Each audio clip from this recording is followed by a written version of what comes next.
فاشرف بالاشتغال بالعلم ولا تبغي به ما عشت يا ذا بدلا ويا له من شرف عظيم. Okay, inshallah ta'ala, we're now going to be speaking about the way and the method in which an Islamic leader can be appointed. We're now going to be speaking about what is the Islamic method what is the Islamic method of appointing a leader, and how do we do it? There are two ways in which an Islamic leader can be appointed. The first طريقة, the first way is اختيار أهل الحل والعقد. It is اختيار, the choosing of أهل الحل والعقد. They're the ones who choose who's going to be the leader. And this is the asal. This is the default position. And it's the Ahlul Halli wal Aqd. As some ignorant people would say, that you won't find them in the Quran, you won't find them in the scripture, you won't find it in the nusus. Then this is كلام لا يلتفت إليه. It's a speech that we don't give no consideration to. Ahlul Halli wal Aqd is present in the Sunnah, and it is also present in the ijma' of the Qurun al-Mufaddala. The noble three generations, it was present amongst them. Who are Ahlul Halli wal Aqd? Ahlul Halli wal Aqd are a group of righteous, noble people in their religion. Also, they are smart and they are clever, they have good opinions.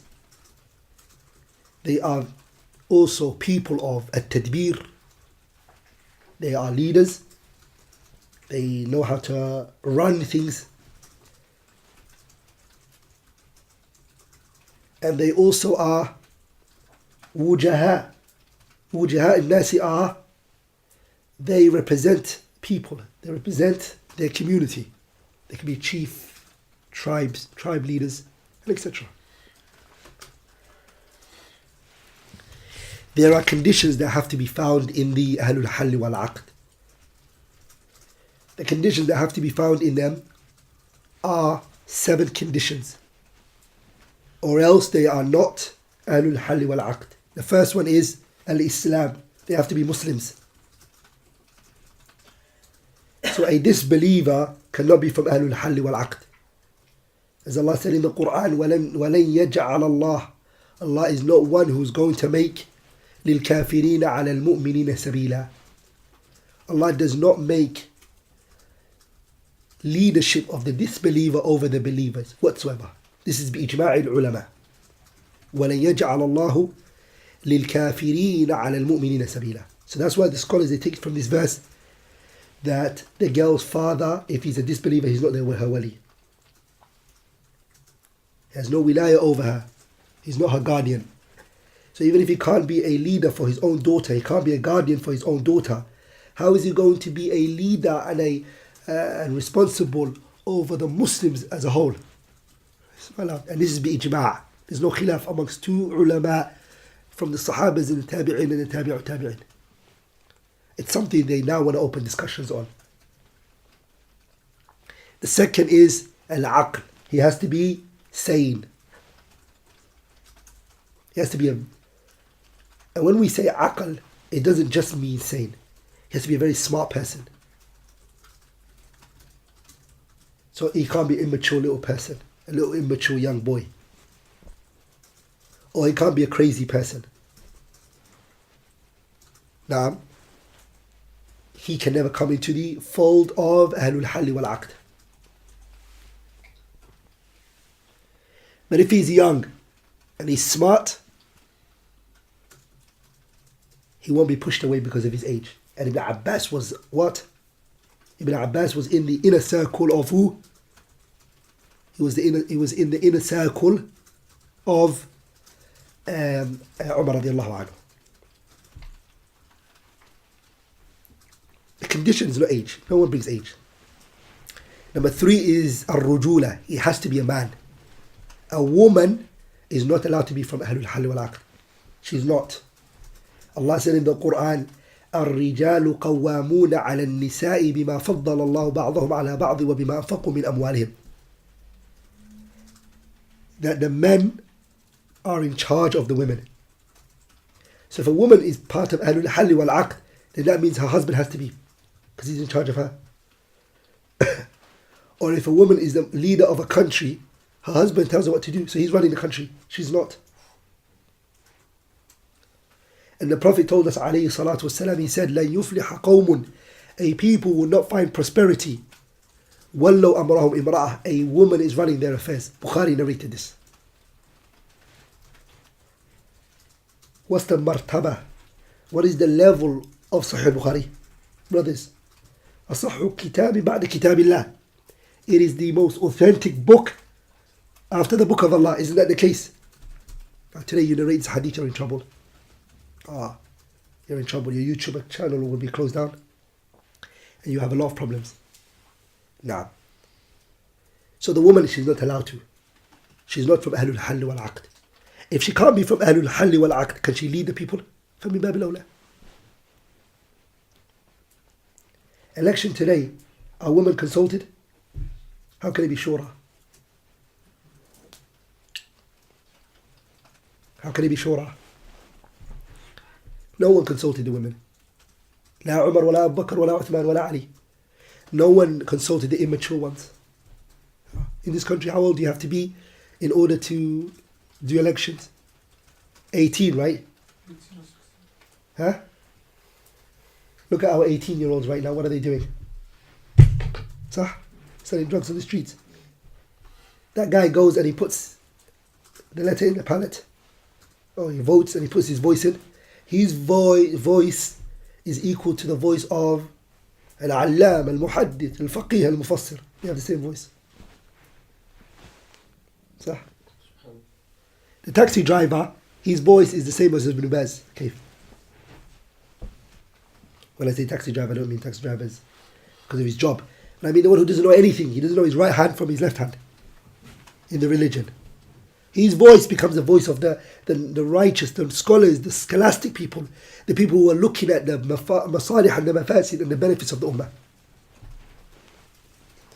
4th is hurriya. He has to be a free person. He's not allowed to be a slave. Number 5 is taqwa, piety. He has to be what? Piety. When we say piety, it means he has to be far, because some people would say, piety, are you saying it's infallible? No, we're not saying that. Let's explain what we mean by it. We mean ijtinabul kaba'ir. He stays away from major sins. And adamul israri ala sagair. And the minor sins, he's not consistent on it. If it happens from him, he runs back to Allah and he asks for forgiveness. وَالَّذِينَ إِذَا فَعَلُوا فَاحِشَةً أَوْ ظَلَمُوا أَنفُسَهُمْ ذَكَرُوا اللَّهَ فَاسْتَغْفَرُوا لِذُنُوبِهِمْ وَمَنْ يَغْفِرُ الذُّنُوبَ إِلَّا اللَّهُ وَلَمْ يُسِرُّوا عَلَى مَا فَعَلُوا وَهُمْ يَعْلَمُونَ. When he does a mistake and a shortcoming occurs from him, he runs back to Allah Tabaraka wa Ta'ala and he asks for forgiveness. So here the taqwa is that he stays away from the major sins and he's not consistent upon the minor sins. How can we know that person is taqwa? The way we can know a person has taqwa is shuhra. It becomes famous. Istifada. People all hear about it. Today, what do we hear about Sheikh Abdulaziz ibn Baz? What do we hear? لا نزكي على الله أحد. We don't praise in the eyes of Allah anyone, as the Prophet said, عليه الصلاة والسلام, ولا نزكي على الله أحد والله حسيبه. But from what we know from Sheikh Abdulaziz ibn Baz and what we read from his life, and those who studied with him, and those who took knowledge from him, and those who saw him, it became a محل اتفاق amongst everyone who wrote his biography أنه كان من أهل التقوى, that he was from the people of piety. رحمه الله. عامل بعلمه, one who implemented the knowledge he had. صح. So أهل التقوى, that's how we know. Istifada. استفاضة. ولذلك what we know is من تشبه بما ليس فيه فضحته شواهد الليالي. Anyone who tries to make himself be what he really isn't, time will expose him. And your taqwa and your piety will become clear to the people. Number 6 is al-ilm, knowledge. The 6th thing that's conditioned is knowledge. The jahil, ghabi, the dim-witted one, the ignorant one, the fool. He's not from Ahlul Hal wal Aqd. Who doesn't know, hasn't got knowledge. The knowledge here is, are you with me, brothers? Is that knowledge of the dunya and knowledge of the hereafter. Both the knowledges. He has understanding of it.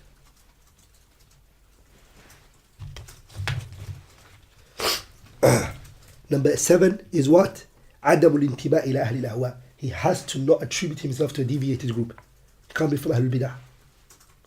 He can't be from Ahlul Bid'ah. Why? Because Ahlul Bid'ah, what will they do?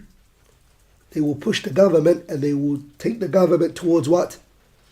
Towards their bid'ah and their dalalat, their misguidance and their innovation. So he's going to choose a person. He's going to tell the leader, oh, I think this person should be the next leader. Or I think, you should choose this person as the MP. Or you should make this person the governor. And that's what happened to Imam Ahmad rahimahullah's time. Where did the leader take on and inherit this concept that the Quran was created? It came from who? Bitanat as-su'. The bitanat as-su' are those who sit under the leader, who whisper in his ear. So that the person who is from Ahlul Halli wal Aqd, it has to be a person who is belief and his aqidah is what? Sound.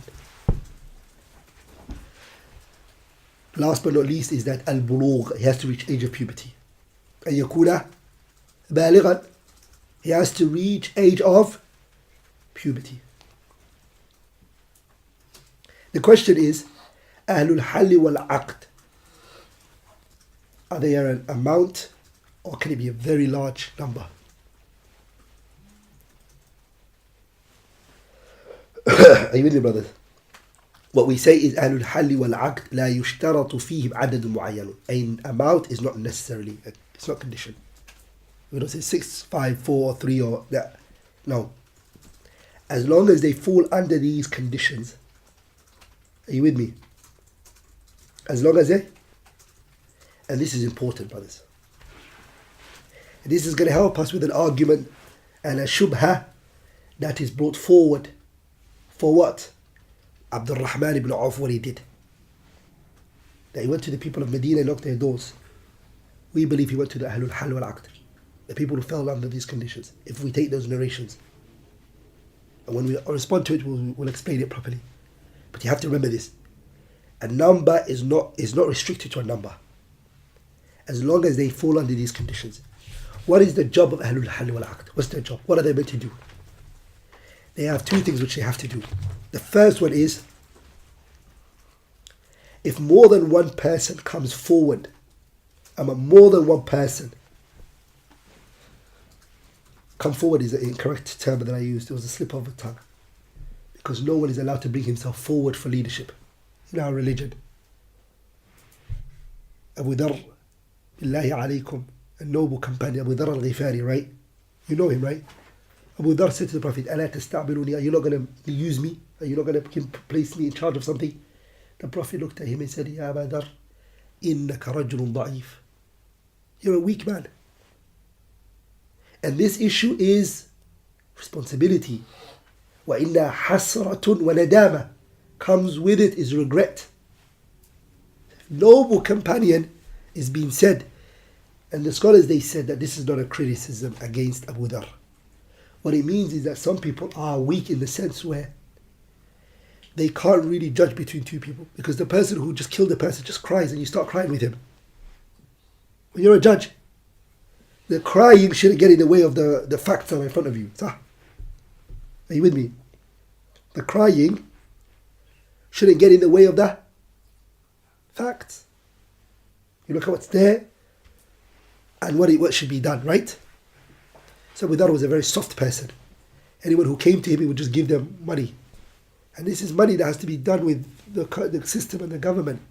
He'll just give. He'll just help people, get emotional with the people. Leadership is for a person who's like Umar radiallahu anhu, strong. He's qawi and he's Ameen.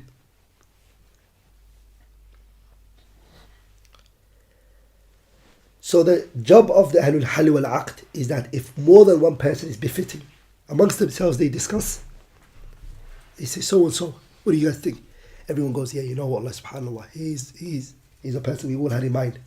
But what about so and so? So more than one name comes forward. Does that make sense? No one deals with the leader. No one talks to him. These people are the ones who are choosing. So what do? They choose for the people who they think is right. And he comes into power. Are you with me, brothers? With what? With the choice, the consultation of these individuals. Ahlul Halli wal Aqd. Now look at election. And look at democracy. Are you with me, brothers? Does Shura and this come together? What are Ahlul Hal wal Aqd doing? Are they initiating a ruling? They're not initiating any law. Are they giving the leader authority to legislate on their behalf? Are they giving the leader of the country to legislate on their behalf? No, they're not. What Ahlul Shura are doing is men who from these two people are aslah lil imamah. Who is the most befitting one for leadership? Wal ri'asa. They can come to this conclusion because of the fact that they have Islam and they have aql and they have rujula and they have hurriya and they have taqwa and they have ilm. And there is no preconceived belief in their hearts that's pushing them to lean towards. Yes, the hearts are clean. Election is what, my beloved brothers and sisters. كُلَّ مَنْ هَبَّ وَدَبَّ. Everybody who you see, whether he's righteous, whether he's, it doesn't matter. His voice counts. Now when you come to the people and you say election is haram, are you there? When you say to the people election is haram, fear Allah, stay away from election, don't choose it, are they going to be inclined to your speech? Why? Most likely they're not going to be inclined to your view. The reason why they're not is because you're telling the person you're not min ahlil, a taqwa, and you're not from ahlul hal wal aqd, and you're not deserving to be consulted. Your words have no value. Your words, this gets to people. My voice has to count. I want to be known. I want to choose. Taqwa and Iman is what makes you realize that I am not Ahlul Hal wal Aqd. I can't place any force on anyone. I can't choose. Who am I to choose? I will take it back and hope Allah Tabarak wa Ta'ala, with the choice of our brothers and our righteous scholars, what they choose. Are you with me, brothers? The second job is they are the ones who supervise the bay'ah taking place. So they choose and they also take the bay'ah. Are you with me, brothers? What do we mean they take bay'ah? Sometimes are you with me?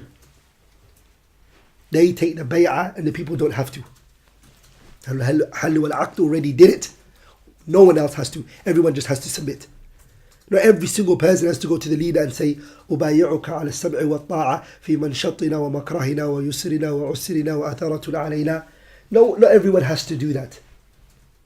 Ahlul Halli wal Aqd, they take over that from the people. They do it. And so they tell the leader, السَّمْعُ وَالطَّاعَةِ في غير المعصية. We listen to you, we obey you in that which is not haram. We will do that fil manshati wal makrah, times of ease and times of hardship. Okay? And we won't go against you as a leader. Are you with me, brothers? And bay'ah, brothers, is fardu kifai. It's not fardu ayn on everybody to do it. There are scholars differ. Sahih is that fardu kifai.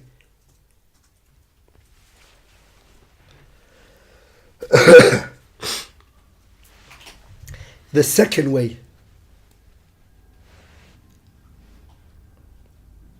that a Muslim leader is elected and is appointed is what is known as al-istikhlaf. Istikhlaf is the leader who's already in position. The leader who's already in position will say to an individual, you are the one, you are my successor, right? You are my successor. As Abu Bakr radiallahu ta'ala anhu, he did for who? Umar radiallahu anhu.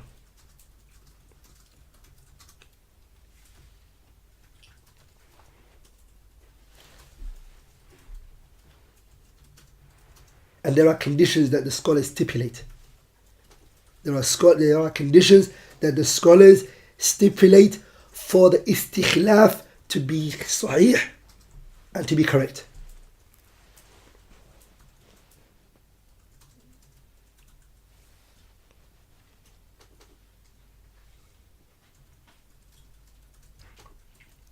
If the Muslim leader, pay attention, are you with me? The one who is doing the istikhlaf, are you with me? Let's pay attention to this, brothers, pay attention. Pay attention. The Muslim leader, what are the conditions that he needs to come with? His Islam, he has hurriya, his bulugh, aql, dhukur, adala, right? All of that. When the Muslims choose him, as time goes on, he can change, right?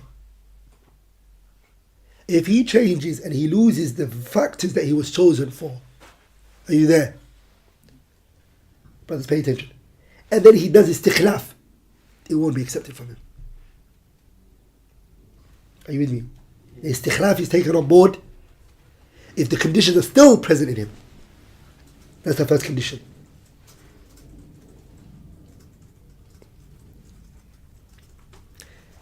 And there's another surah that we're going to take later. Are you with me? Which is the third form, which we're going to see later. That's not shar'i, but it has to be obeyed and it has to be listened to. Anyways, the second form, the second condition that is needed for the istikhlaf is what? That the one who is appointing the other leader, like when Abu Bakr appointed Umar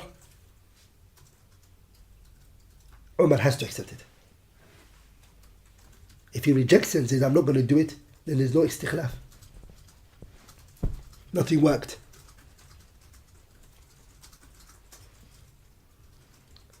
Third is that the one who it is being passed on to has to be present. Or he's in the ruling of the one who's present. He's gone, but he's coming back.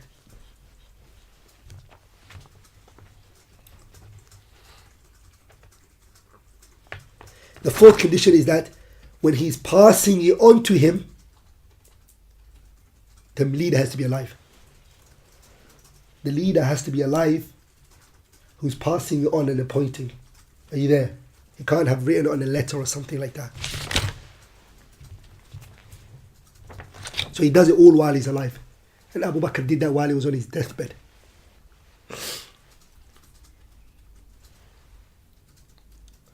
The fifth one is he has to have consulted, are you with me? Ahlul Halli wal Aqd. And they agreed with him on this, without him forcing them or putting them under duress.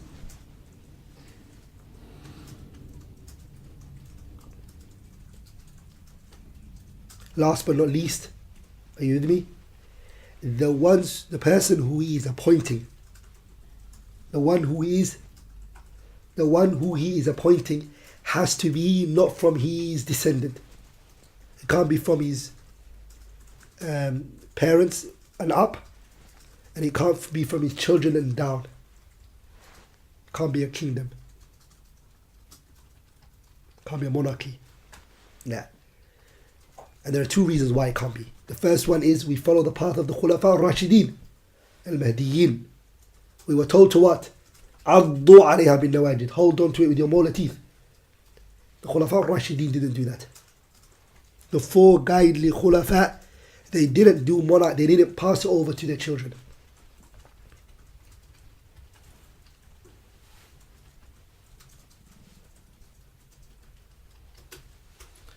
The second is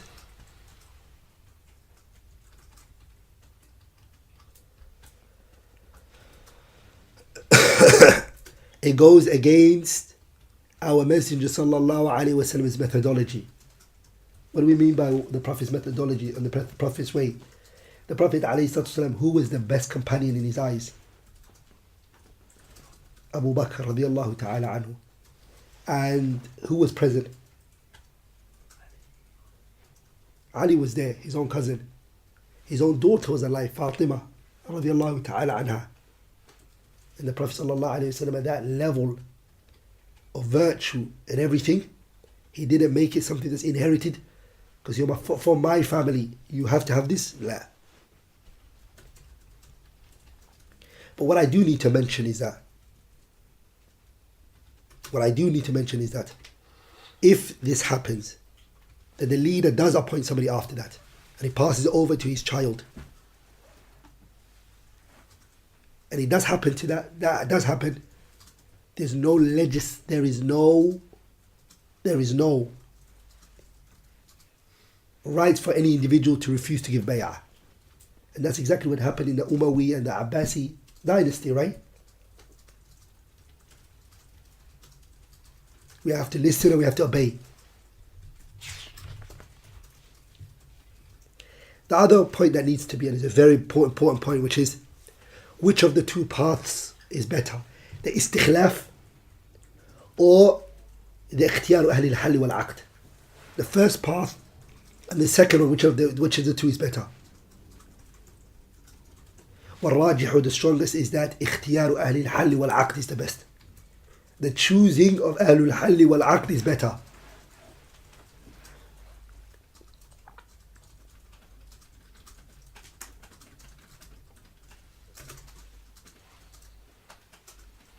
Just like the Messenger alayhi salatu wassalam did not directly and clearly say that Abu Bakr should take after me, or Fulan needs to take after me. The Prophet left it. Who did he leave it for? Ahlul Hal wal Aqd. Are you with me?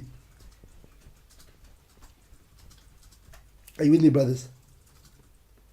So if the Prophet sallallahu alaihi wasallam left it based on the choosing of Ahlul Hal wal Aqd, then that's the best path, right? That's the best path. Are you with me, brothers? Also, there are circumstances when the istikhlaf is actually better. When the person sees after him there's going to come a lot of fasad and a lot of corruption if he doesn't put his finger down on a particular individual. He fears that it may cause havoc and it may cause harm. In that circumstance, he should choose a person and appoint a person. The reason for that, dar'an lil khilaf wa sa'yan lil itilaf, because he's trying to get rid of the khilaf that may come and also bring the people together. Those are the two shar'i ways that a Muslim leader is appointed. Brothers, those are the two methods and they are the two ways a Muslim leader is appointed. When you now look at this democracy system, the governments today in the Western countries, you look at America as well, do they follow this way? لا من قريب ولا من بعيد. Not from anywhere close, nor from anywhere far. صح.